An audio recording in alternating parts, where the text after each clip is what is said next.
La mentalité antique se préoccupait beaucoup, plus de la destinée collective que de la destinée individuelle.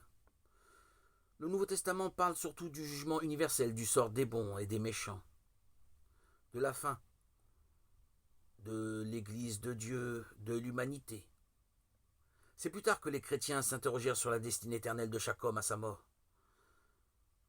Dans l'ancien enseignement, les réponses paraissaient précises. On disait, en résumé, à la mort, chacun est jugé à la lumière de Dieu. Celui ou celle qui est parfaitement pure entre dans le ciel en compagnie de Dieu. Celui ou celle qui n'est pas parfaitement pure passe par le purgatoire où il ou elle expie ses péchés. Celui ou celle qui est morte dans ses péchés sans les regretter est rejeté en enfer où il ou elle souffre éternellement loin de Dieu. Cette doctrine traditionnelle sur l'au-delà semble aux chrétiens actuels trop précise, trop documentée. Or, la mort est la rencontre de chacun avec Dieu, au-delà du temps, de l'espace, dans le monde totalement mystérieux de l'éternité. Certes, le Nouveau Testament parle de l'au-delà, mais à travers des images empruntées à notre monde. Ces images sont symboliques et ne renseignent pas, elles évoquent.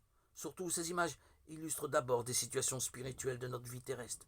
Elles affirment néanmoins qu'après la mort, Dieu nous accueille pour que nous vivions en lui.